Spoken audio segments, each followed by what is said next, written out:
Did Froome stay away? Man, you should know. I'll tell you all about it. He's in the pink jersey right now. Bullshit. Oh là là, la chute de Meloki, juste devant Franck qui est parti dans le terrain. Allez mon grand, t'es grand aujourd'hui, t'es très grand, allez mon grand. Aïe aïe aïe, attention Philippe, le parapet. Oh, c'est terrible. Ah là là, c'est terrible, pauvre Philippe qui n'a malheureusement pas vu le parapet. Et bonsoir et bienvenue dans ce deuxième numéro, enfin dans cette troisième tentative de lancer le deuxième numéro de Randélé, le podcast qui est à qui suit l'actu cycliste mais depuis les tréfonds du groupe Eto. Au menu ce soir, nous allons évoquer les trahisons qui ont pu avoir lieu au cours des compétitions mondiales. Nous allons vous présenter, afin de faire un petit peu figure d'influenceur de la culture vélo, un petit tutoriel sur comment s'aborder sa carrière en une seule étape. Et ben non, il n'y aura pas de quiz vu que cette émission n'est pas en direct pour des raisons évidentes de problèmes techniques. Autour de moi ce soir, 3 chroniqueurs pour m'accompagner. Nous avons tout d'abord quelqu'un qui a perdu, Michel Rubirola, cette semaine. Mais pas d'inquiétude pour lui, il lui reste sa bonne mère. Je ne sais pas si vous l'avez. Bonsoir Rémi. Salut, bonsoir à tous. Le seul amateur français et la seule personne en France d'ailleurs à savoir prononcer correctement le nom d'une célèbre boisson écossaise au goût suspect. Bonsoir Loïs. Ouais, bonsoir. Putain, ça fait longtemps qu'on ne s'est pas parlé et qu'on n'a pas fait cette intro. Tu m'avais manqué, tu m'avais manqué. Ah, franchement, je savais pas ce que tu allais me dire en plus comme présentation. Je trouve que c'est vachement bien trouvé. Merci. Alors, enfin, il supporte le Feyenoord de Rotterdam, il déteste Ilnour Zakarin et il a déjà été stagiaire chez Combini. Une seule de ces 3 informations est vraie. Saurez-vous trouver laquelle? Bonsoir Camille.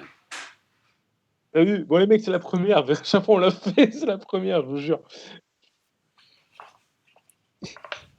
Pardon, c'est à moi de présenter. Non, mais c'est à moi de présenter, mais c'est vrai que j'ai tellement l'habitude de faire cette intro que j'avais oublié qu'il fallait que je la refasse pour une 74e fois. C'est un homme pour qui la technologie, lui, ça fait 2, voire là, à ce niveau-là, ça fait 15. Là, ça fait un peloton, je pense. Ah voilà. C'est dans le groupe Eto de la technologie, à mon avis.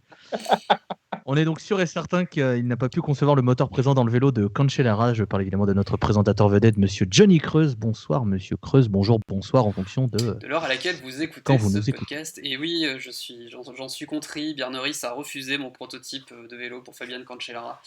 Il m'a dit que ça le faisait avancer sur les pavés à la vitesse d'Iban Mayo. Donc voilà, il a refusé, c'est comme ça. Alors messieurs, nous allons donc évoquer les mondiaux, ce moment si particulier de la saison cycliste, vu que toute l'année les coureurs sont répartis par équipe de marque, et une fois par an, ils doivent quand même s'unir pour défendre les couleurs de leur pays.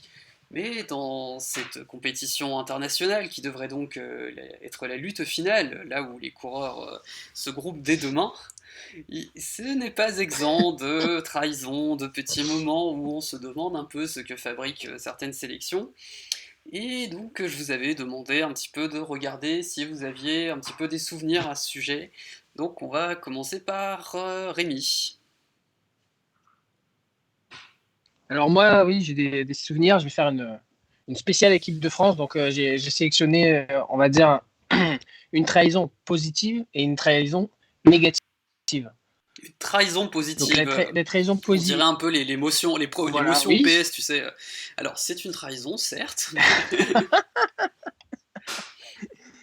Non, mais en fait c'est une trahison pour personne, sauf pour une seule personne.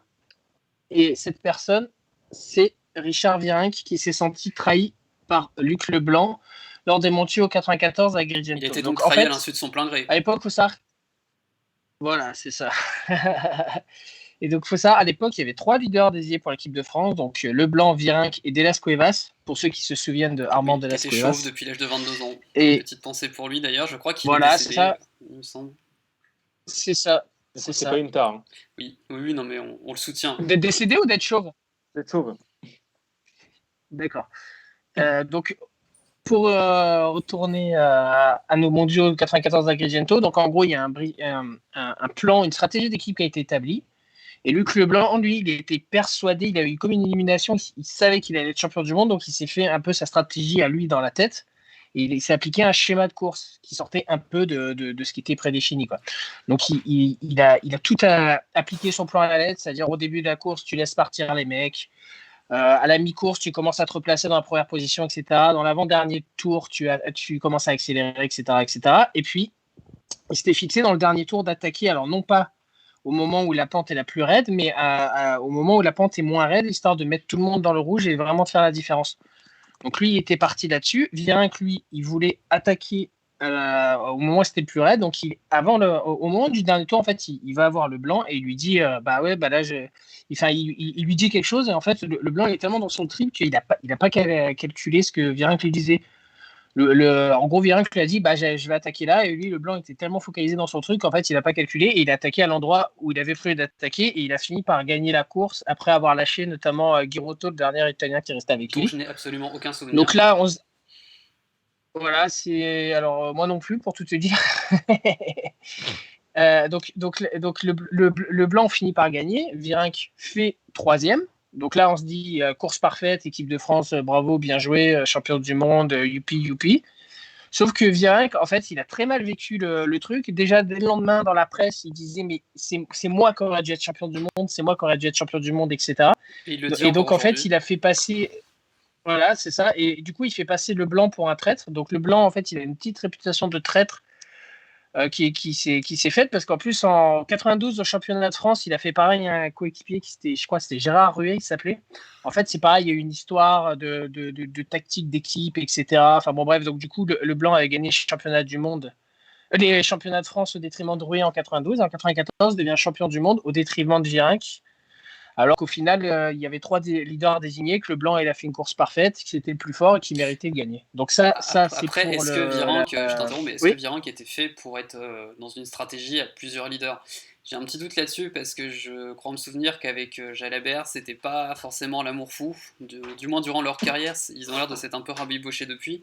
Mais de ce que j'ai cru comprendre, oui, ils pouvaient pas se piffrer et donc organiser une stratégie groupée pour des championnats du monde ou des Jeux Olympiques comme à Atlanta, je crois, c'était quasiment mission impossible pour les sélectionneurs français au départ. Tout à fait. Et puis même en à Festina, Virenque et le blanc, c'était pas l'amour fou. Hein. C'était compliqué, même avant les mondiaux, hein, du coup. Mais pour le coup, pour avoir écouté pas mal Luc Leblanc sur RMC, parce que moi au départ, quand je regarde le tour, c'est souvent genre on écoute RMC, et quand il était là-bas, c'est vrai qu'il a toujours un petit ressentiment envers cette époque. Tu sens qu'il n'est pas. Il n'a jamais un mot gentil à dire sur cette époque-là. Quoi. Tu sens que ça l'a beaucoup marqué. Il faut dire qu'il n'y a pas beaucoup de coureurs de Ouais, cette bah, époque qui ont un regard attendri en fait, sur une bonne partie de leur carrière. Non, mais t'as des mecs, tu sais, genre, qui vont reconnaître un petit peu ce qu'ils ont fait. Mais c'est vrai que Leblanc, par exemple, je me rappelle d'une fois qu'il avait quitté l'antenne parce qu'il s'était engueulé à ce niveau-là, quoi. Genre, c'est vraiment un truc qu'il faut pas en parler, quoi.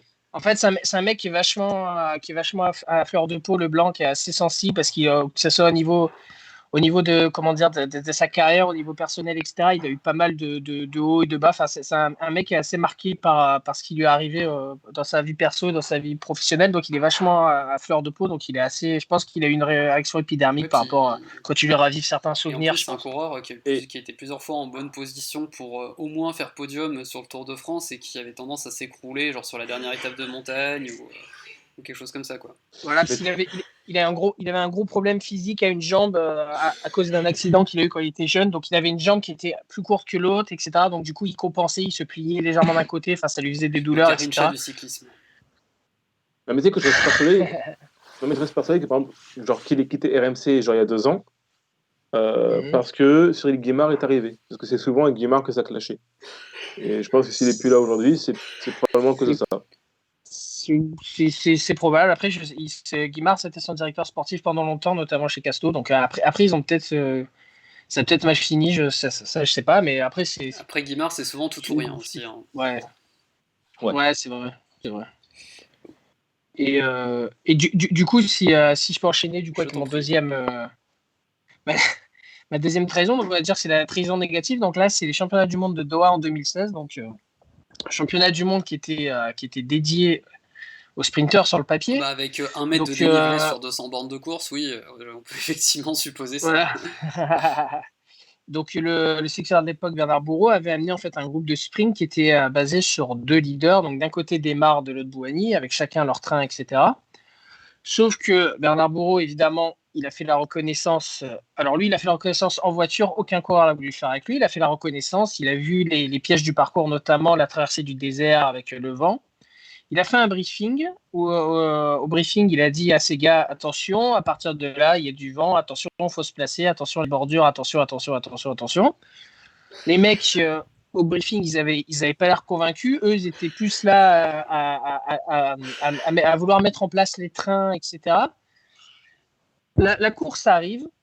Ils arrivent dans le désert, il y a un virage, etc., où le vent est de côté. Les Belges vissent, les Français au chou. Le seul Français qui arrive à rester dans le groupe de tête, c'est William Bonnet.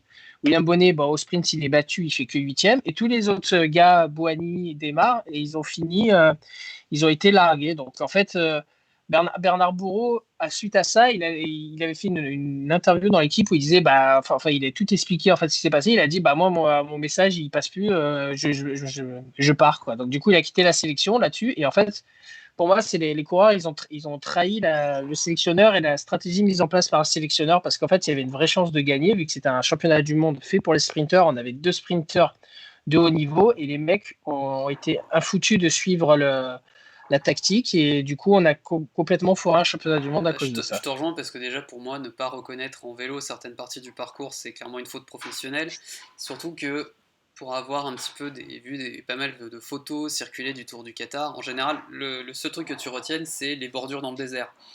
Donc clairement ça vaut le coup d'étudier le moins de changements de direction, de pencher à mort sur la météo pour voir s'il n'y a pas un endroit où il y a un risque que ça pète quoi tout simplement. Surtout qu'en plus tu sais que les Belges ils attendent que ça. D'ailleurs ça c'est complètement vu, c'est que eux ils sont surtout pour les Flandriens qui ont l'habitude de rouler au bord de la mer du Nord, donc avec une route qui est parallèle à la mer, donc qui te prend le vent, mais comme pour avoir testé, ça secoue, mais sacrément.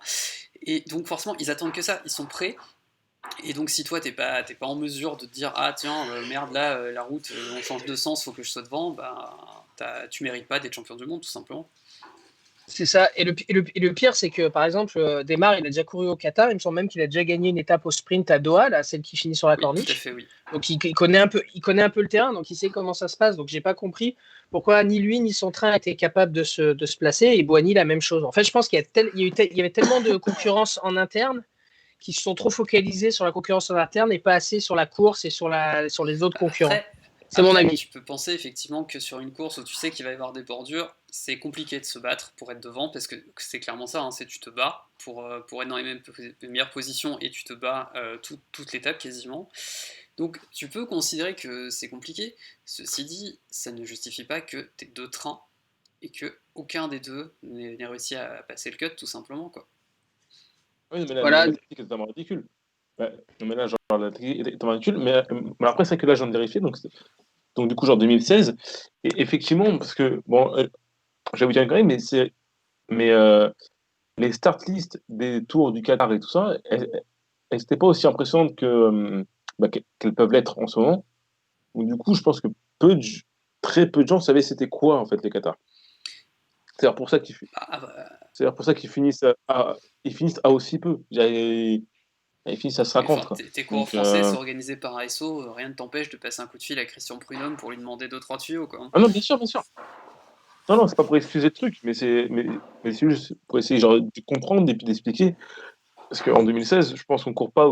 Je pense qu'on est moins habitué à courir au Qatar qu'aujourd'hui, là, où les mecs, ça fait 7-8 ans qu'ils le font. Bon, c'est plus facile maintenant de connaître le truc, quoi. Certes. Et d'ailleurs, Camille, justement, est-ce que toi, tu avais des souvenirs ? Alors moi, du coup, je vais vous le redire, mais malheureusement, les mondiaux, c'est une course que je loupe très souvent. Alors, on se demande bien pourquoi. Parce que c'est souvent au niveau de la rentrée scolaire. Donc, du coup, souvent, c'est une course que j'ai du mal à regarder. Voilà. Mais donc, c'est une course que je regarde très peu. Et j'ai eu la chance de la regarder cette année.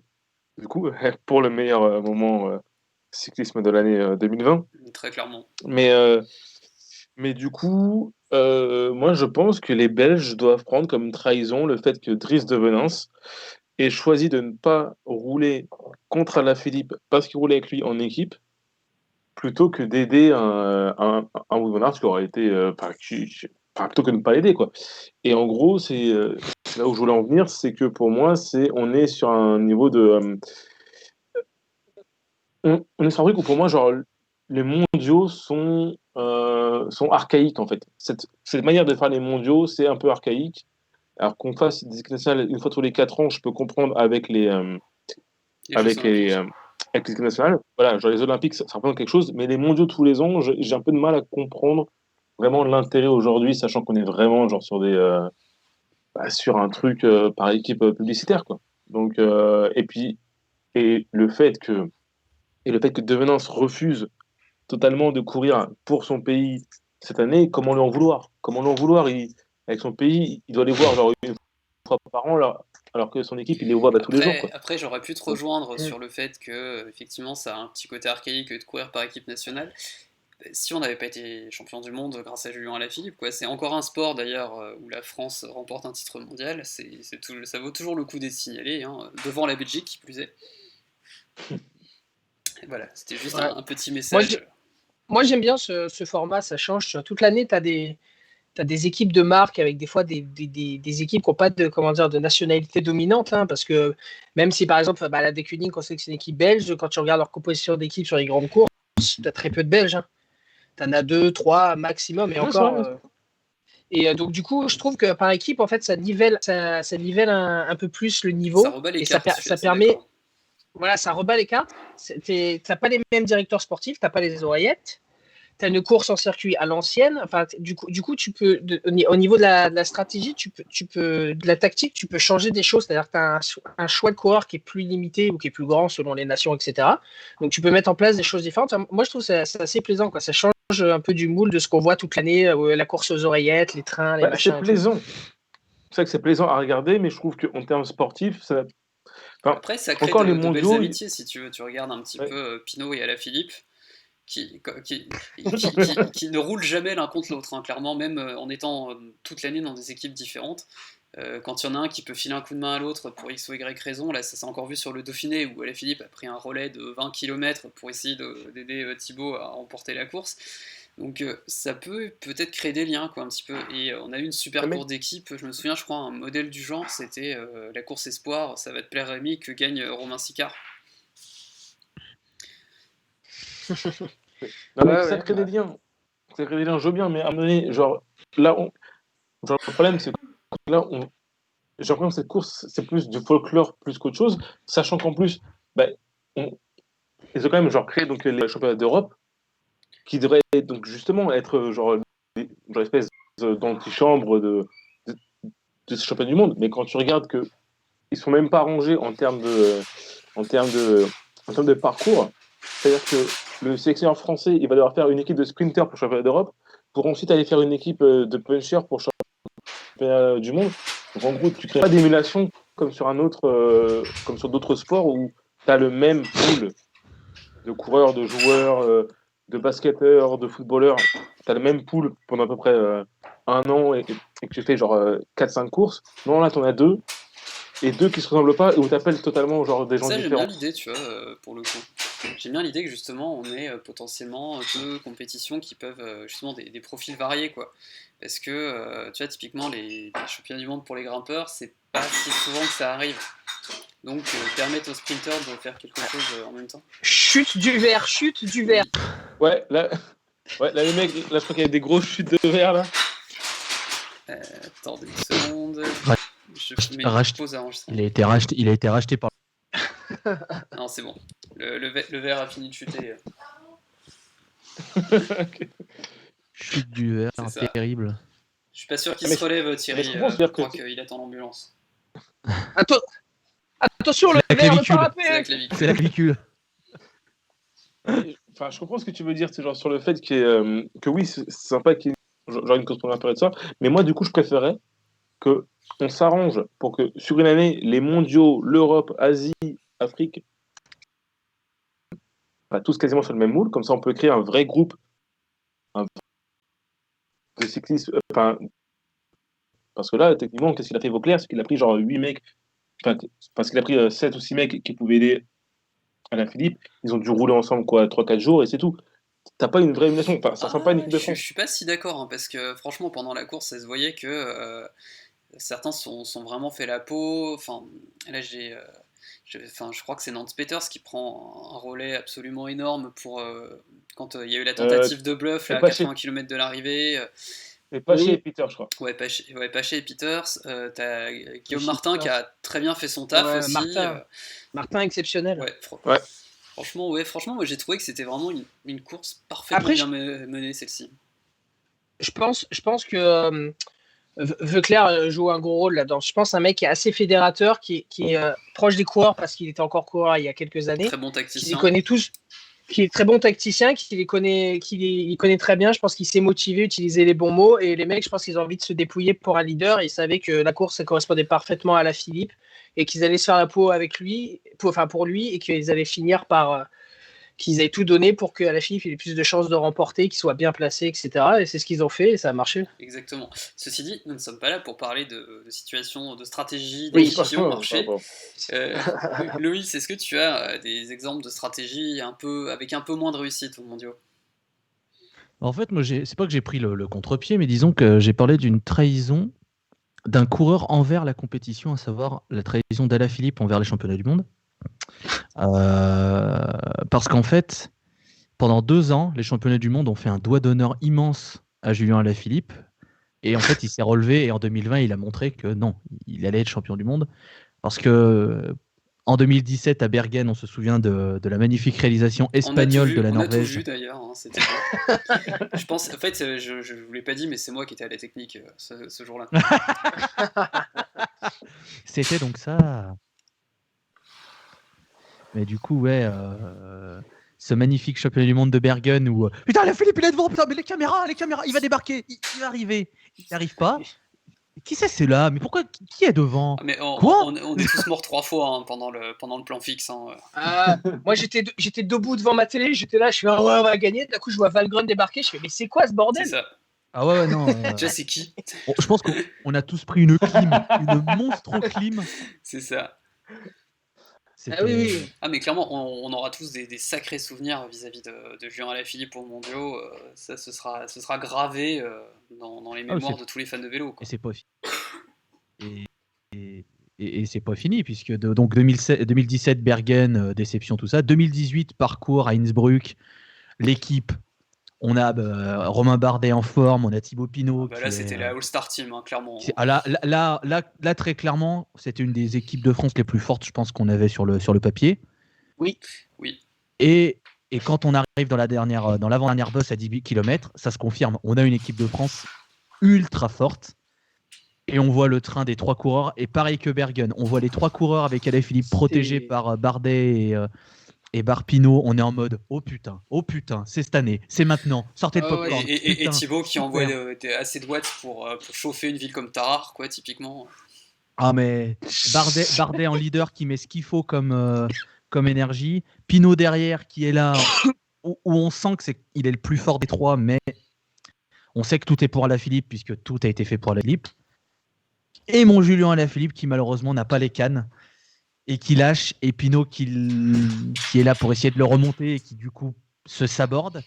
Et du coup devant on a Romain Bardet qui est pas le meilleur sprinter des 3 entre Pinot, Alaphilippe et lui, qui se retrouve dans un groupe avec Valverde ou encore Gianni Moscon. Fort heureusement l'Italien ne tiendra pas, heureusement parce que sinon là, je pense que ça aurait été encore pire. Déjà que la victoire de Valverde elle fait mal devant Bardet au sprint, ce qui était quand même assez improbable. S'il avait fini derrière Bardet au sprint, ça aurait été encore plus improbable. Ça aurait été drôle. On aurait tout ce kiffé, hein, très clairement. Ah oui, Romain Bardet, champion du monde, j'étais le premier sur les champs pour célébrer AG2R la mondiale, maintenant devenu AG2R la Citroën mondiale. Oui. D'ailleurs, si vous êtes aveugle, n'hésitez pas à regarder le dernier maillot. En fait, c'est toi le graphisme du maillot, c'est-à-dire que tu es à la technique, tu fais le graphisme du maillot. Voilà. Non, mais là, ce graphisme, je pense qu'il peut vous rendre la vue, hein, si vous êtes déjà aveugle. Tentez le plus, hein, parce que vraiment là. Mais vous savez que plus on en parle, et plus je me dis putain mais ça va être incroyable, genre l'année prochaine qu'on verra genre marqué Citroën sur le dos des mecs quoi. Je crois que le monde n'est pas prêt, hein, clairement. Mais du coup, Ouais, c'est dans la pour grande rester- tradition des sponsors. On a Oui. eu Renault, on a eu Peugeot, maintenant on a Citroën. Tout à fait. Mais du coup, c'est bien puisque au moment où on parle, le directeur sportif qui est Vincent Lavenu a dit que Alaphilippe est en fin de contrat à la fin de la saison et que bon, ils étaient à l'affût, donc ça Oui, fait la belle je suis à peu transition. près sûr qu'ils peuvent, Mais voilà. je suis à peu près sûr qu'ils peuvent s'aligner sur le salaire. Bah, juste avant la Oui. transition, moi j'avais quand même noté un double effort méritoire. C'était l'Italie au début des années 2000, qui avait, j'ai l'impression, pas forcément une répartition très claire entre ses équipes de marque qui étaient très très fortes et l'équipe nationale. Et ça a donné des trucs un peu étranges, genre les mondiaux 2000 à Plouay, avec un groupe d'échappés, en gros 8 anonymes et Danilo Di Luca, qui n'étaient pas encore, comment dire, au pinacle de chaudière. sa carrière. Ah, c'est pas impossible, mais je crois qu'il avait déjà un tour de Lombardie dans les pattes. Enfin, je crois qu'il avait déjà gagné, il me semble bien. Donc voilà, c'est pas, tu peux éventuellement te dire, ils ont 9 minutes d'avance, tu peux te dire, t'as un gars devant, tu peux te dire, on laisse filer. On laisse filer, on attend de voir, et nous en attendant on reste au chaud. Ben non, ils ont lancé la poursuite pour une raison qui m'échappe et qui d'ailleurs échappe encore à Di Luca, et c'est terrible parce que j'ai eu de la sympathie pour lui en lisant cette histoire. Tout ça pour au final perdre devant Roman Weinsteins, coureur letton, sympathique coureur de classique du Nord. Et l'année d'après rebelote, donc là ce coup-ci on est à Lisbonne sur un circuit plutôt intéressant. Attends, Ouais. je t'interromps vite fait parce que mais ce que tu dis pas, c'est que dans les 8 anonymes, il faut savoir c'est que sur les mondiaux, quand je vous dis que j'arrive pas à les voir, parce qu'en fait, j'arrive jamais à voir la fin. Mais je sais qu'au début, les 8 anonymes, pour vous, c'est anonyme, mais c'est toujours un Taïwanais, un Hongkongais, il y a un Malaisien, il va y avoir un Marocain qui part, peut-être le coureur érythréen. Et c'est toujours trop bien. C'est la seule fois de l'année où je vois Chen Kaifeng. Hein. Je dois partir à l'échappée. Oui, puis je me souviens de 5 minutes, Rafash puis voilà. Tiwi, coureur tunisien qui avait ouvert la route. Voilà, Rafash Tiwi, oui. Et ouais. Pardon, je veux juste en mettre une pour mes amis hongkongais, taïwanais et tout. Bref. La petite Petite dédicace, on le salue. Et Ah merde, putain, Si c'est on, vrai. si on nous écoute du côté de c'est Taipei, ça. Mais c'est en Chine d'ailleurs ou Vous pas? serez... Bref. je vais pas répondre à cette question, mais vous seriez étonné où est-ce qu'on est écouté. Oui, oui, j'imagine. Et donc en 2001, donc sur le circuit de Lisbonne, donc qui était un circuit d'ailleurs plutôt intéressant, parce que quand on voit un petit peu le tracé, on se demande vraiment qui peut gagner. Parce que donc il y a deux grosses bosses sur le circuit, mais pas non plus assez longues pour faire des écarts irrévocables.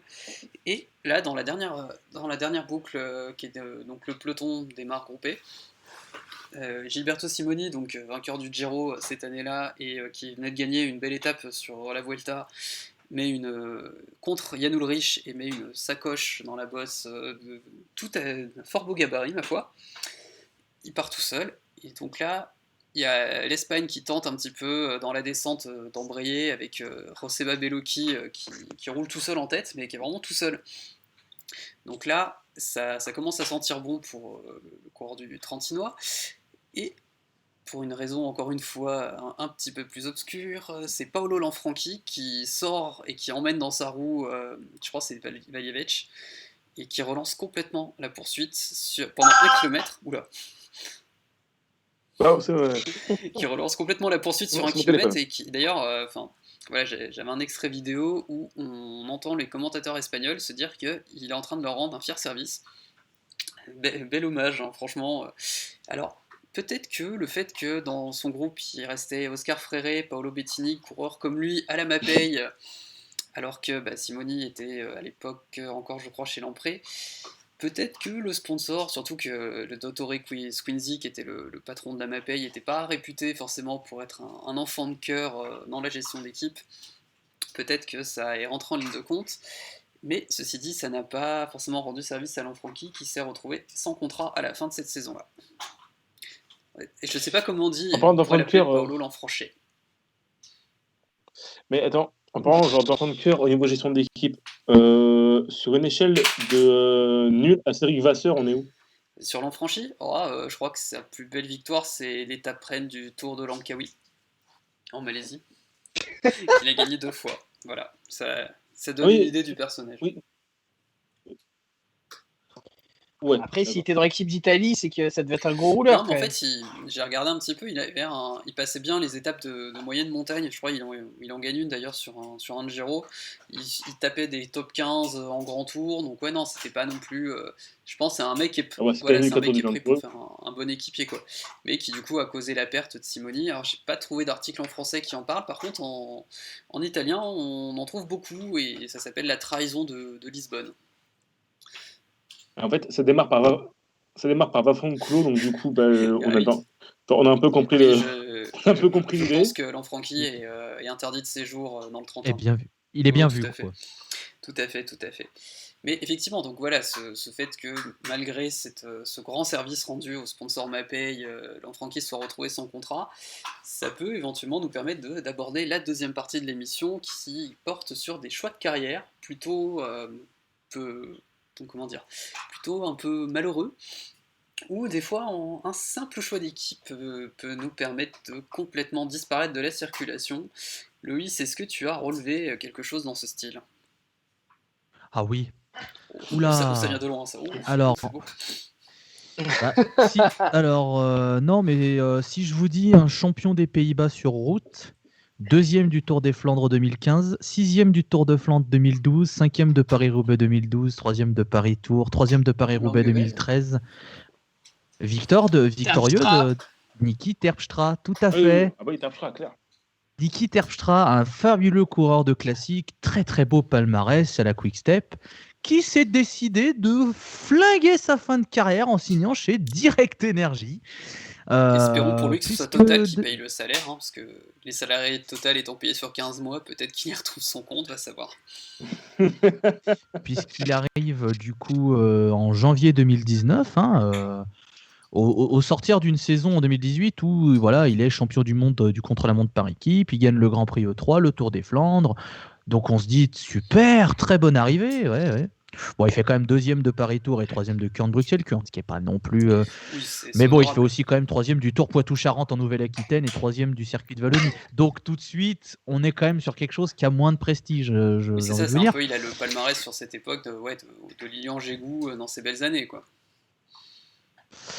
Et du coup, C'est un palmarès de coureur de Total, Exactement. quoi. alors le pauvre, il faut dire que depuis qu'il a rejoint Total Direct Energy, traumatisme crânien sur le Tour des Flandres, Aïe, il soutien, revient, il s'entraîne derrière un scooter, il heurte violemment un rocher, trauma crânien et fracture de la clavicule. lui. D'ailleurs, c'est étonnant qu'ils soient encore autorisés à courir. Oui, parce qu'il me semble qu'il y avait pas des. Il me semble qu'il y avait des histoires sur sa dernière chute que sa carrière était finie, non? Il y avait effectivement, Sachant oui, que- ça avait été évoqué. Voilà, on en parlait quand même. Sachant que j'ai oublié de dire qu'il revient sur le Tour de France en 2019 et il se fait une double fracture de l'omoplate. Ouais, Ah oui, c'est Cadel Evans qui est tombé, magnifique. je crois, 8 fois sur la même clavicule, qu'il a pété 8 fois. Donc autant dire que Axel Daumont, si pour la clavicule, c'est un spécialiste. Donc, Voilà. autant dire que si jamais vous êtes un coureur cycliste, que vous m'écoutez, et que vous venez de sortir d'une très très belle carrière de coureur de classique, ne signez pas Direct Energy. Sinon, vous allez finir en coureur anonyme à faire des échappées publicitaires sur le Tour de France à 15h entre Millau et Mais vous Aurillac. porterez peut-être le maillot à poids en première semaine. Allez savoir. Le prix de la combativité sur Voilà, un beau, ça, vous sur un l'avez. beau, sur un beau Poitiers-Niort, c'est ça. par exemple. Ah, Ça, vous c'est ce l'avez, qu'on aime. ça c'est certain. Vous avez le taux. Ça, vous aurez pris la compétitivité. Il n'y a pas de problème. Ça, c'est Bernardo compatible. Ça, c'est. Mais gros, c'est comme en Espagne. Si tu t'appelles Garcia et que tu cours pour la Carrera Rural, tu as fait 2 km à l'avant, c'est bon, allez hop, t'as la compétitivité. Mais d'ailleurs, Camille, justement, est-ce que toi, tu as repéré un des choix de carrière intéressants? Alors moi, c'est pas des choix de carrière en particulier, moi c'est juste un choix, enfin, genre moi c'est juste un pattern que j'ai. C'est quand, et d'ailleurs, c'était sujet à la discussion la dernière fois, mais c'est quand donc, t'es un petit leader dans une... T'as un mec qui peut devenir genre un petit leader sur des courses d'une semaine, tranquille, et genre à la Luis Mentis, tu vois, où tu sens que t'as un petit potentiel, un petit truc, où un Paris-Nice, on sait jamais, tu vois, genre un petit Tirreno, et que tu te dis que, au lieu de rester genre dans ta petite World Tour, tranquille, où t'es leader quoi qu'il arrive, tu te dis, tu vas aller genre d'équipe genre des nouveaux riches, un petit peu plus ambitieux, genre la Bahreïn, et tu te retrouves, comme Luis Mentis, oublié de tout le monde, et tu retournes chez toi pour finalement devenir un type qui fait même plus top 8, mais qui fait des top 3 à la 19e étape. Est-ce que quelqu'un a déjà pensé à lui? À part Camille, ouais, c'est. Effectivement, il me faisait penser un peu à Matt Le Tissier en foot, quoi. C'était le chef d'orchestre de Southampton à l'époque où Southampton représentait pas grand-chose. Et effectivement, et je pense que lui d'ailleurs a eu la sagesse de ne pas tenter de partir à l'aventure, contrairement à Mentis. Parce que on parle de Mentis, mais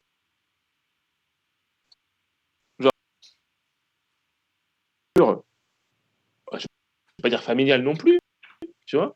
Genre un mec comme Kudus, je pense qu'il aurait bien pu progresser en restant tranquillement chez QBK ou Dimension Data. Tu restes tranquillement là-bas, tu vas faire tes petites courses, tu vas aller gagner 3-4 fois la Tropical Amisa Mongo mes couilles, mais au moins tu gagnes des courses.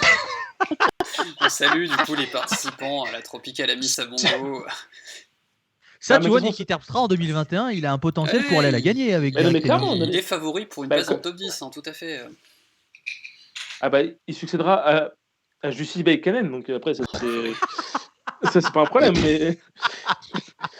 mais voilà, tu vois, genre, ces gars-là, tu sens qu'ils ont leur place dans une petite structure qui est vachement intéressante, vont aller se perdre dans des grosses structures. Moi, un mec comme Sandro Meurice, tu vois, j'aimerais pas le voir aller pointer chez Ineos un jour en disant, ah ben je vais être le 4e leader, je vais être leader sur le Tour du Poitou-Charentes. Un mec comme Kenny Elissonde, j'aimerais pas le voir pointer chez Sky. Ah mince.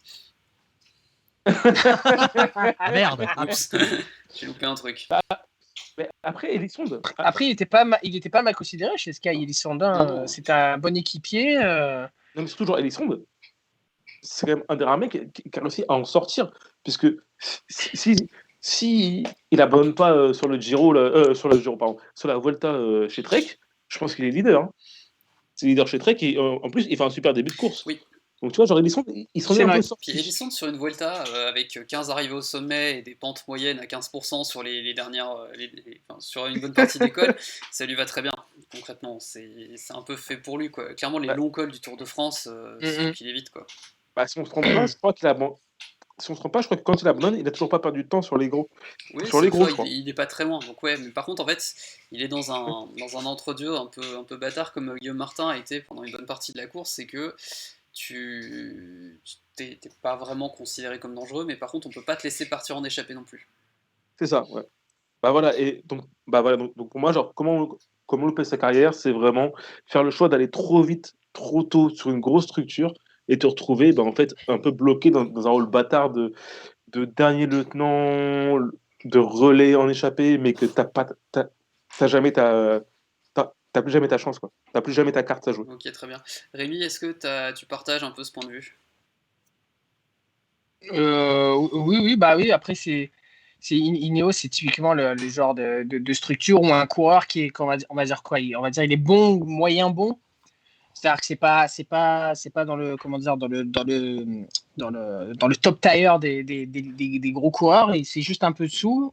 Et c'est typiquement les genres de structure où les mecs ils y vont en pensant qu'ils vont progresser, et puis ils vont larbiner pendant des années, et le jour où ils ressortent de là, ils repartent pas à zéro, mais ils repartent au niveau auquel ils étaient avant d'arriver chez Ineos. Oui, moi j'avais noté Léopold Koenig quand il en est parti. Voilà. Et d'ailleurs, est-ce que vous vous souvenez de lui avec le maillot de la Boransgreux, parce qu'il a quand même porté 3 saisons.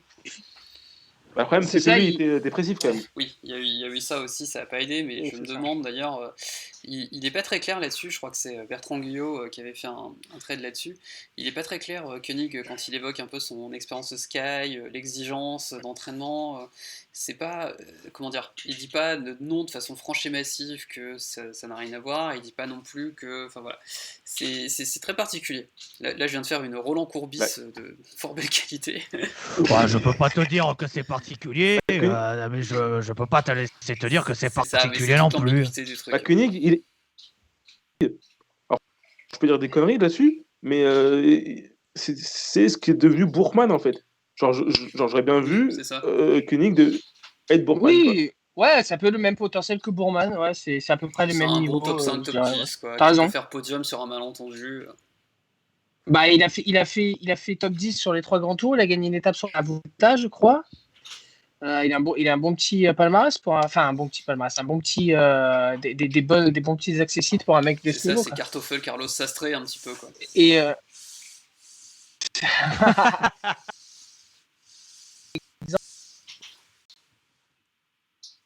l'équipe a totalement ruiné la carrière. Moi, j'ai Fabio Aru. Oh là, mon Alors, Dieu. Voilà, donc si je résume, il a eu le maillot de leader. Il a gagné une Vuelta, il a fait 2 podiums du Giro, il a gagné une étape sur le Dauphiné, il a été champion de 2007. L'année d'après, il part en 2018. Et là, Voilà, son palmarès, c'est même pas un palmarès parce qu'il a rien gagné, mais on dirait du sous Giovanni Visconti. Alors j'ai noté. C'est rude. Non, ça fait mal. Parce que Giovanni Visconti gagne des trucs. Aru ne gagne plus rien. Attends, je vais te faire depuis 2018. Visconti, t'es dans une échappée à 5 ou 6, t'arrives avec lui au sprint, t'es pas bien. Je suis d'accord. Mais attends, je vais te faire depuis 2018 les accessibles d'Aru. Le mec, il a fait top 10 sur le Tour des Alpes, le Tour de Wallonie, le Tour de Pologne, Milan-Turin, le Challenge de Majorque, le Tour de l'Ain, le Mont Ventoux dénivelé challenge, le Tour de Burgos. Voilà. Oui, c'est diversifié. T'as une course World Tour qui est le Tour de Pologne et le reste c'est de la hors catégorie. Comment? World Tour, elle n'a que le nom World Tour. Après, oui, Aru m'a beaucoup fait penser, me fait beaucoup penser à Damiano Cunego, c'est que genre en gros il a tout donné avant ses 25 ans, il a surperformé. Et il a profité de certaines circonstances aussi, genre sur le Giro où il fait 2, derrière Contador. Il est quand même bien aidé par le fait que Landa et la stratégie ça fasse 12. Parce que Landa paraissait. Et surtout parce que Astana l'avait favorisé lui, Fabio Aru, plutôt que Landa, qui paraissait quand même 3 jambes au-dessus. Donc ouais, est-ce que. Non, c'est clair. Que, voilà, il était à la on Movistar. l'a pas vu trop tôt. Qui ça? Non, mais tu parles de gens qui ont privilégié d'autres personnes alors qu'ils étaient meilleurs, etc. C'est quoi? C'est la Movistar? On est reparti à l'épisode 1? Non, en fait, le truc, c'est que Landa a toujours été, quelle que soit l'équipe dans laquelle il était, il y a toujours quelqu'un qui lui est passé devant, quoi. C'est l'histoire de sa vie. C'est Vinokourov, c'est un peu Borat Unsue, quoi, si tu veux. C'est ça. Non, mais ouais, Aru, même la Vuelta qu'il gagne, hein, au final, il gagne l'avant-dernier jour parce que Dumoulin, il a une craquante de ouf parce qu'il avait une équipe pas terrible, donc il gagne grâce à ça. Mais dans tous les cas, ce changement d'équipe, c'est quand même hallucinant, quoi, la déchéance, quoi. C'est-à-dire, ok, même s'il a surperformé, on n'attendait pas à ce qu'il soit quand même arrivé à un tel niveau qu'il gagne rien et que ses meilleurs classements soient des top 5, des top 10 sur des courses qui ne sont pas les plus grosses courses du calendrier. Donc, c'est étonnant. D'ailleurs, là, il a fini chez Kubeka, parce qu'il était en fin de contrat. Après, on sait comment a fini son Tour de France. Hein. Pogacar gagne, lui, il a abandonné dès la première difficulté. Et on va voir si chez Kubeka, il arrive à se relancer. Mais bon, moi, j'y crois plus trop, quoi. Et du coup, qui est-ce qui remplace chez Kubeka? Parce qu'en fait, je vais juste faire un petit erratum sur les semaines 6. Tout à l'heure, j'ai dit Bahreïn, mais en fait, non, c'est pas Bahreïn, c'était UAE. C'est UAE, ouais. Voilà. Et donc, du coup, Aru va remplacer Mentis qui est parti chez Wanty Gobert. Ce sera pas très compliqué de remplacer le Mentis de cette année, ceci dit. Oui, mais le Aru de cette année, je vois pas ce qu'il a en plus que Mentis de cette année, tu vois. C'est vrai. Comme sur les Mentis, réseaux sociaux, peut-être. Probablement, mais celui genre comme Mentis, lui, il finit son tour, il finit son Giro tant bien que mal, mais il le finit. Aru, quand il abandonne sur le tour, rappelez-vous les messages de UAE. Je les ai pas en tête, est-ce que tu nous les redonner? Il se fait pourrir, quoi. Son manager, il lui dit qu'en gros, il a pas mis du sien, quoi. La première difficulté, il a laissé tomber, j'ai plus les déclats en tête, mais non, c'est qu'il avait un problème mental. Il avait un problème mental. Il faut dire que UAE, pour la première fois quasiment depuis que cette équipe existe, est en position de gagner le Tour de France. Donc, après la première étape de montagne, parce que l'ascension de Persour de Pogacar, je crois, il pète les records et tout, il se rapproche vachement. Non, mais je pense qu'ils ne pensent pas gagner le Tour. Je pense que quand Aru abandonne, je pense qu'ils n'imaginent même pas que Pogacar va gagner le Tour. Ouais, c'est possible. Il abandonne quand Aru d'ailleurs? Il abandonne après les Pyrénées, non? Ou avant, je sais plus. Je crois que ça abandonne très très vite. C'est vraiment genre parce que je crois que c'est le premier. Je crois que c'est le gros truc de la première du premier massif. C'est le premier. Enfin, c'est le gros truc. C'est putain. Oui, il est lâché dans le premier col, il finit. Oui, non, c'est ça. Ah bah il a fin de première semaine. Ouais, ok. Et alors, Voilà, donc si tu veux, genre. Donc là, genre, t'as le premier drama chez chez UAE, et je pense qu'ils sont très loin de s'imaginer que ça finira bien pour eux, quoi. je pense aussi. Sinon, j'avais quelques mentions honorables Dans le aussi. jeu- J'avais Ouais. suivre Greg Lemon quand il monte une équipe avec l'équipe Mercury au début des années 2000. Qui, en gros, ça s'est avéré être une catastrophe, et un mec comme Peter Van Petegem s'est retrouvé, je crois, 6 mois sans équipe. Un truc comme ça. Donc, un mec qui faisait quasiment podium à chaque fois sur au moins le Tour des Flandres et ou Paris-Roubaix, qui se retrouve quasiment sans rien. Coup de bol, il peut revenir chez Lotto l'année d'après et il fait le doublé. D'ailleurs, j'avais aussi signé chez Vacances Soleil après une bonne Vuelta. Petite pensée à Juan José Cobo et Ezequiel Mosquera, petits anges partis trop tôt. Bah, après, vous savez, il y a aussi un autre moyen de louper sa carrière. Hein. Facile, c'est quand vous êtes un petit peu, je dirais pas à forte tête, quand vous avez genre juste de la personnalité, mais juste un petit peu de personnalité, et vous signez pour Cédric Vasseur, je crois que là c'est. Là, je crois que c'est. Bah, en fait, vous voulez perdre votre carrière, en fait. C'est pas. Cédric Vasseur a Ou quand alors même chez Philippe un Lanès. palmarès Ou Lannes, je sais pas comment on dit. pas atroce, Lanès, quoi, ouais. si tu veux. Après, faut dire que quand t'es à l'US Postal et que tu te prends la tête avec Lance Armstrong, je crois que ça peut difficilement bien se passer. Oui, mais c'est peut-être pas une raison pour faire le même connerie derrière, après, Ouais, si tu veux, mais. Tu parles par rapport à Bouhanni?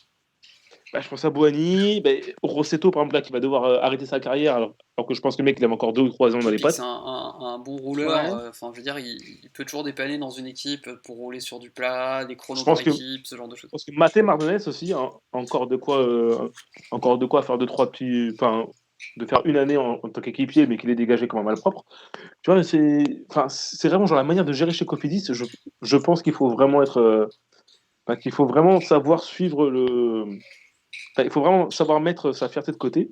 Est-ce que Guillaume Martin fait plutôt bien pour D'ailleurs, l'instant? un bon point pour Cédric Vasseur, tout le monde s'était foutu de lui quand il avait dit que Guillaume Martin pouvait un jour potentiellement rêver à un top 5 sur le Tour de France.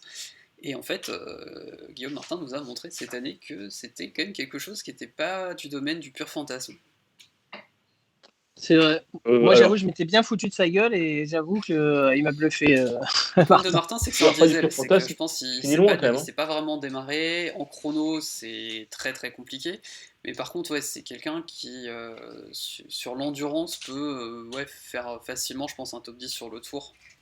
S'il n'a pas la poisse que à peu près tous les leaders français ont eu cette année. mec, moi j'aime bien Martin, mais à un moment donné, moi j'aime bien, mais il fait une année qui peut-être que ce sera sa meilleure année de sa carrière, et puis ce sera tout à fait logique que ce soit la meilleure année de sa carrière, vu l'année qu'il fait absolument fantastique, mais il fait 11e sur de France cette année, quoi. Donc quand on parle de top 5, non, il fait 11e 11e, avec une et grosse puis chute quand même. Et en plus, qui arrive à un Ouais, très il très a mauvais chuté. moment. Il a chuté. Ouais. Ouais, je veux bien, mais tu Un vois, ennui mécanique au pied et puis d'un même, col aussi. je le vois pas plus haut, quoi. Je vois si à la limite top 10, quoi. Mais c'est pas de Vasseur. C'est que c'est pas la première fois, c'est qu'il survend totalement les mecs qu'il prend. Un mec comme Julien Vermotte. Ah oui, je l'avais Julien complètement Vermotte, oublié. qui était genre. C'est un des meilleurs poissons pilotes du peloton. Il va chez Cofidis, et puis là, on sait pas ce qu'il va faire l'année prochaine. Mais rappelez-vous, en début 2004, en parlant de Cofidis, Et Viviani, les mecs. Viviani. aussi, oui. Mais rappelez-vous, en début 2004, Cofidis, il y avait la fameuse photo avec leurs 3 champions du monde. Ils avaient donc Igor Astarloa qui venait de remporter les mondiaux. Ils avaient David Millard, champion du monde du chrono. Et ils avaient Laurent Gannet qui était champion du monde sur piste. Quand soudain, Philippe Bourbon, quand soudain Jesus Manzano, quand soudain justement grosse révélation sur l'envers du décor de cette équipe. Donc résultat des courses, Astarloa, sa carrière elle a quasiment disparu de la circulation peu après. David Millard donc a rendu son titre de champion du monde du chrono au profit de Michael Rogers, et Laurent Gannet même chose, il s'est un peu on l'a revu après sur piste, mais son niveau a quand même vachement baissé. Il a plus jamais gagné. Oh, joli. Super. Oh lolo lolo lolo. Superbe. Franchement, je m'incline. Tu parles de quelle année là? 2004, De quelle année? juste avant 2004. les révélations de Philippe Gaumont. Ok. Ouais, parce que là, je vois que, genre, en 2004, à Charleroi, il reste seulement jusqu'à avril, jusqu'au 30 avril. Bah, en fait, c'est après la suspension de l'équipe. Ah, ça. C'est ça, mais ils avaient, heureusement pour eux, ils ont été sauvés pendant les 2 années qu'on suit par Stuart O'Grady, Oui, qui oui. leur a ramené une victoire d'étape sur le Tour, qui leur a ramené, c'est quoi, c'est la HEW, la classique d'Hambourg, qui remporte aussi la même La année. TC d'Hambourg, ouais. Ouais, c'était un bon gars sûr aussi, tiens, c'est le genre de mec qui mériterait justement des gars un peu, des coureurs très très sous-cotés, mériterait un petit... le- Vainqueur de Paris-Roubaix, c'est quand ça. même. Le Phil Collins, vainqueur de Paris-Roubaix. Ah ouais. Je vous laisserai regarder ça de plus près. Tiens, au niveau des gars sûrs, j'avais Mark Renshaw qui était Oh, meilleur poisson pilote du monde à l'époque où il était avec Cavendish. formé au SCO Et Dijon, puis un je jour tenais à la sur placer. au Grady Non, Mark ou Renshaw. Renshaw. Mark Renshaw. Ah, Renshaw, ok. Bon, ok, je savais pas. Et du coup, qui était meilleur poisson pilote du monde avec Cavendish, et un jour, sur un coup de tête, il décide Excellent. de faire une carrière. Ouais, fallait que je la place aussi. Il décide de faire une carrière de leader, donc il va chez Belty pour être sprinter numéro 1, et au final, il a jamais gagné de grosses courses, il a gagné que des petits trucs genre classique Almeria, etc. Et puis il retourne du coup auprès de Cavendish et redevient son poisson pilote attitré, à jouer des épaules, à jouer du casque, etc. Et au final, ce mec a une carrière de poisson pilote exemplaire, mais dès qu'il a voulu rouler pour sa gueule, bah, il s'est cassé la gueule, on peut le dire. Ceci dit, ce sont 2 métiers vraiment très différents. Je me souviens à C'est l'époque vrai. où la Panaria, le train orange italien, emmenait des sprints sur pas mal de courses. Je me souviens de Brett Lancaster, que je trouvais un poisson pilote absolument fabuleux pour Graham Brown. Manque de bol, Graham Brown, il courait 2 mois par an, le temps de faire Tour Down Under, Tour de Langkawi. Mais qui était vraiment fabuleux et que j'ai jamais vu faire un sprint tout seul. Par contre, il gagne le prologue du Giro l'année où je crois il fait 1 kilomètre. Je sais plus en quelle année c'était. Donc voilà, c'était pareil, petit coureur comme ça. C'était l'année où Cipollini, il avait la combinaison, ça faisait des muscles, là, non? Alors, C'était pas peut-être, ça? de toute façon, les tenues de Cipollini au prologue, je pense que ça mériterait un épisode complètement dédié, tellement c'était... voilà. Attends, mais il n'y a pas une époque où justement, genre Richese était sprinter principal de son équipe et qui gagnait plus grand chose, alors que en fait, on a vu que Richese, en termes de poisson pilote, non seulement c'était un kamikaze. Ouais, tu vas pas frotter avec lui, hein, clairement, si tu tiens à finir tu tiens à finir vivant. Ah, mais il est pas Riquelme, c'est l'école Quick Step, c'est-à-dire les mecs qui sont excellents en poisson pilote et sont capables de gagner par eux-mêmes aussi. Je sais qu'il a déjà gagné. Je me demande s'il a pas gagné une étape sur la Vuelta ou un truc du genre, parce qu'il il sprint quand même vachement bien et il est capable de se démerder tout seul aussi. Oui, Tout en étant un excellent poisson pilote. C'était l'école Il a Steven De deux Jong, étapes de la Gar Vuelta. Stegmans aussi. Il a 2 étapes Voilà. du Giro. Une étape du Giro 2. 2 Ah Ouais, 2 la même année, en 2007. Ah ouh, c'est vieux là. Donc il était même pas chez Quick Step, si? Je sais plus. Oui, En il 2007, était peut-être encore il chez était CSF, l'équipe d'Emmanuel Sella aussi, petit ange parti trop tôt. Ceramica Panaria, Ouais, c'est comme tu disais, Joe. Ah, la Panaria, ok. Ouais, c'était une équipe que j'aimais bien prendre à PCM à l'époque, parce que justement ils avaient plein de mecs qui avaient des très très bonnes stats un peu partout. C'était... Après, t'as les mecs, genre comme Morkov. Je pense que Morkov peut gagner. Si tu le mets pas en tant que poisson pilote, je pense que c'est un mec qui va gagner genre 2 ou 3 courses par an, quoi, tu vois. Ouais, Morkov en petit comité, Moi, il je me est souviens. très très fort. Ouais. Je me souviens qu'il gagne une étape de la Vuelta où ils reprennent Tony Martin, genre à 20 mètres de la ligne.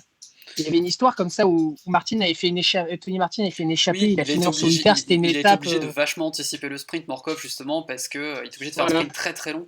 Parce que rattraper Tony Martin seul devant, faut cravacher, quoi. Surtout à l'époque, Morkov, c'est un fallait y ancien aller. pistard, c'est un mec. Morkov, c'est un ancien pistard, c'est un mec qui est vachement rapide aussi et qui a gagné, qui a fait une petite carrière comme sprinter numéro 1. Hein. Il a gagné quelques petits trucs. Mais bon, après, c'est sûr que ces mecs, on les voit toujours. Ils sont encore meilleurs en poisson pilote. De toute façon, l'école de la piste, hein, pour les sprints, surtout pour les sprints en peloton un peu sinueux, où il faut vraiment jouer des coudes, ça reste quasiment ce qui se fait de mieux. Quand on voit un peu Cavendish qui faisait 1m75 pourtant, et ce que ça pouvait développer, c'était quand même très très impressionnant. Mais tu vois, du coup, genre, ça qui est vachement intéressant, et pour moi, genre, c'est là où c'est un peu dans le sujet, c'est que je pense que quand tu es un poisson pilote et que tu veux devenir sprinter dans une petite équipe, c'est le meilleur moyen genre, de niquer ta carrière. Mais par contre, quand tu es un sprinter et que tu baisses un peu de niveau et que tu veux devenir poisson pilote, c'est le meilleur moyen pour remettre ta carrière à fond. Yeah. Genre, un mec comme Degan Kolb, là, à la loto, bah, c'est poisson pilote Day One, en fait, maintenant. Pas quasiment. Et bah, il est beaucoup mieux maintenant, quoi. Enfin, parce que s'il était parti genre sur une équipe à la con, genre au hasard, Dimension Data, et qui était devenu genre sprinter principal de cette équipe, et il aurait toujours fini plutôt loin, bon, c'est assez dur pour eux, parce qu'ils ont Valscheid et Nizzolo, donc c'est un peu dur. Mais voilà, genre, s'il avait voulu rester être sprinter principal, je pense que ça aurait beaucoup moins bien marché que maintenant, où clairement le mec, il fait gagner One, quoi. Après, le problème de Genkob, c'est que je crois qu'il a toujours des problèmes à la main, non, suite à sa chute. Oui, c'est vrai qu'il était bien mal tombé en plus, c'est vrai. Ouais, C'est quand il s'était fauché par une bagnole là, à Majorque avec Barguil, etc. Il avait un doigt qui avait été sectionné, enfin je sais plus, il y avait une histoire et du coup il avait du mal à tenir le guidon. Donc je me demande si ça l'handicape pas encore sur les sprints. Ah, Je sais pas. ça va probablement, genre, ça va probablement encore l'handicaper, mais je pense qu'il doit y avoir des équipes genre, qui doivent crever d'avoir ce gars-là, ne serait-ce que pour le nom. C'est vrai. Il aurait fini sprinter principal. J'allais dire Delco, mais non, parce que Delco, on aura toujours gros sous. Mais ouais, genre, des équipes un peu cons comme ça. Là, le mec, il s'est posé dans son équipe tranquille. Je pense que personne attend à ce qu'il gagne des courses. Je pense qu'on attend juste à ce qu'il fasse gagner. Après, sur les classiques, il va encore bien, hein, remarque. Ouais, mais il gagne pas. Mais il va bien. Ouais. Tu vois, on l'attend pas à taper genre toutes les classiques qu'il aurait pu taper à l'époque, quoi. Ouais, c'est vrai. Après, pour ruiner sa carrière, il suffit d'être sprinter et d'être aligné avec John Degenkolb. Hein.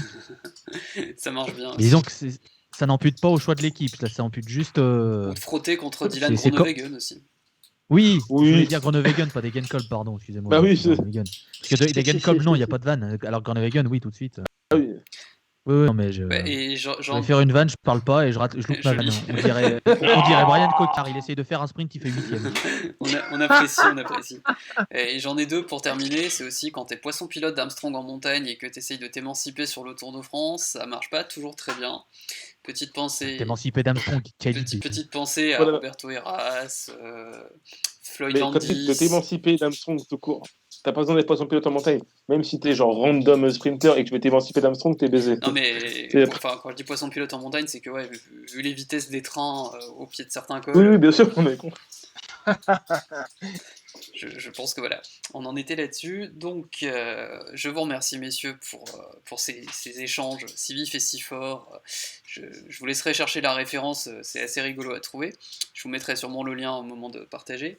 Donc, on se retrouve, nous, très prochainement pour un petit retour sur le Tour de France 2003, qui était pour moi un summum du n'importe quoi, et on vous expliquera pourquoi.